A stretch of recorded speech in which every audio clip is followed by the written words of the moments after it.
জীবনে যদি প্রোডাক্টিভিটি বাড়াতে চাই, জীবনে বরকত যদি আনতে চাই, দুটি সুন্নাহ আমল করতে হবে। কয়টি সুন্নাহ? দুটি।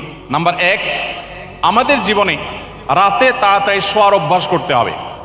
রাতে তাড়াতাড়ি শোয়া সুন্নাত, এটাকে আমরা জানি, অনেকে হয়তো জানি না। আমাদের আয়েশা বলেছেন নবী করিম সাল্লাল্লাহু আলাইহি সাল্লাম এশারের আগে কথা বলা, এশারের আগে ঘুমানো এটা অপছন্দ করতেন, আর এশারের পরে কথা বলা অপছন্দ করতেন। এই যে গভীর রাত পর্যন্ত আমরা জেগে থাকি, এটা নবী সাল্লাল্লাহু আলাইহি সাল্লামের আদর্শের পরিপন্থী।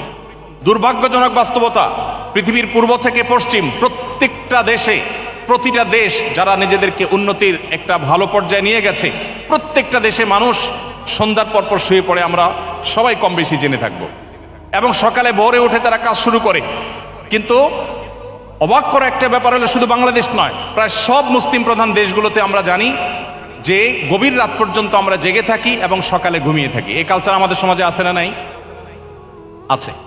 অথচ এটা হলো মানুষের জীবনে বরকত নষ্ট করার, প্রোডাক্টিভিটি নষ্ট করার সবচেয়ে বড় কারণগুলোর মধ্যে একটা।